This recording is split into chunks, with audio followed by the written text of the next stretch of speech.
بریم به سمت اینکه بخوایم در واقع پروژمون رو ببریم روی گیت هاب. خب سه تا دستور، یکی ریموت، یکی پوش، یکی پول.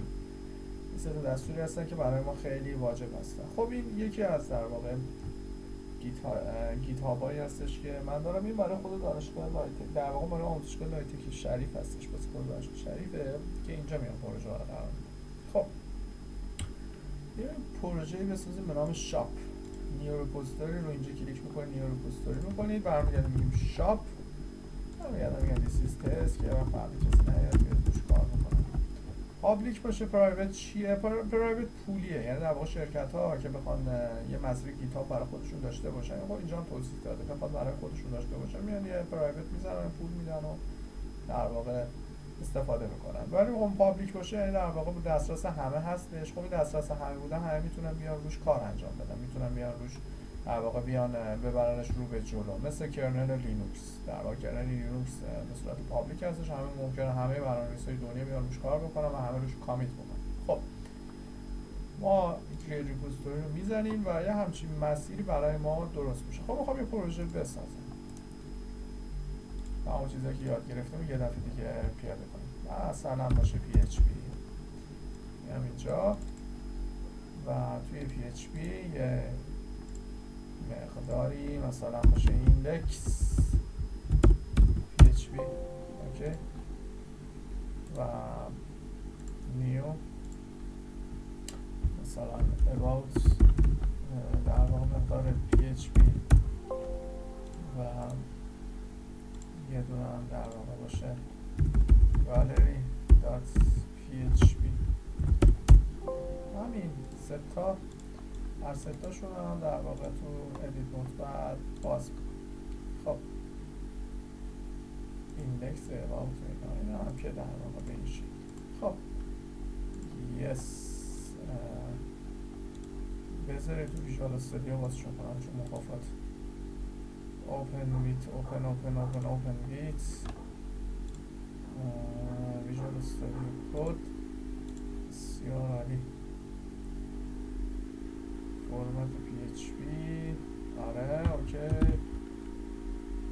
و کنترل اسپیس ما بده، حال نداریم بنویسیم، از این خوشگل برام جنریت بکنه. یه کنترل پلاس هم میدیم که این شکلی هم باشه و یه لینک الکی و اینا که هیچ کدوم برای نیست کار بکنه.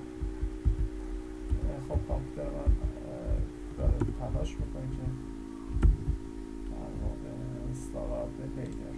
خب لینک رو میذاریم که بسازیم. خدا رو شکر. اینا چیه؟ ما گفتیم الان برای راحت میسازه و بساز دیگه.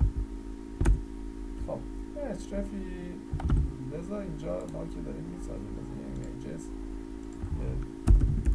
یه پروژه بسازه، یعنی شبیه یه پروژه باشه. از CSS اینجا مثلا style.css. خب و اینجا الان من بیام برم در واقع توی پروژه، بذار اینجا من پروژه هم با open folder desktop PHP و select. الان پروژه رو کامل باز میکنه، این هم مکافات هم ما بهش نمیفتیم. ایندکس هم بذار یه رینیم بکنم، ولی دات بینش نیستش که نشناخته.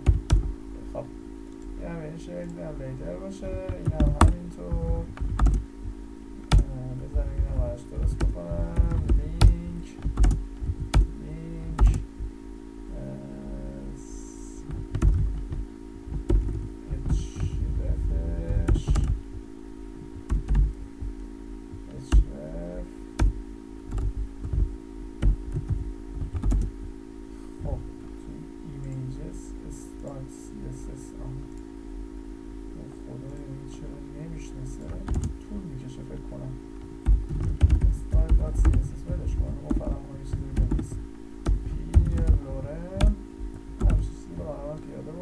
گالریشم همینطور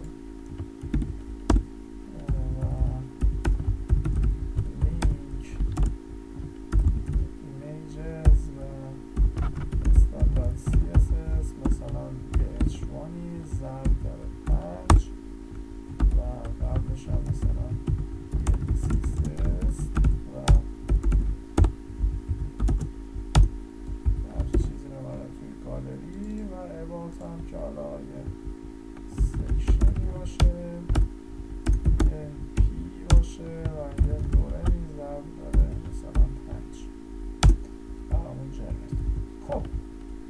آتو سیو هم هست، یعنی الان من شیفت آلت بیرم بزنم، قرون بزنم، همه اینا رو به من باید نمایش این پی اچ پی ها نباید اینجوری من نمایش بده، من باید با آپاچی ببینمش. خب صرف هم داریم کار رو انجام بدیم، می‌خواستم تست کنیم. خب ls و ما کجاییم؟ بعد بریم تو سی پی اچ پی می‌خوایم پروژه انجام بدیم.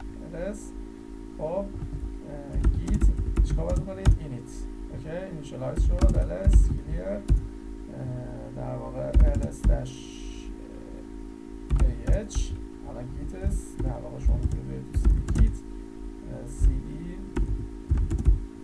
git و الان توی git هست ls میذارم اوکی دو نقطه clear اینا رو بلد. خب git status میگه این همه داریم اوکی git add dash a اوکی git commit dash m مساوی هستش با add all files in the project.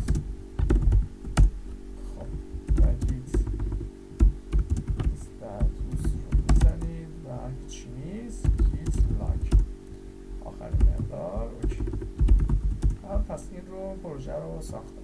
رو کارم میتونید بکن برنج بزنید این ور کنید اون ور کنید نه همش هستش. خب من فقط تو وی اس کد میرم توی ایندکس یه تغییر کوچولو دیگه میدم یه پی دیگه میذارم این دوره میخوام تست کنم فقط بحث تست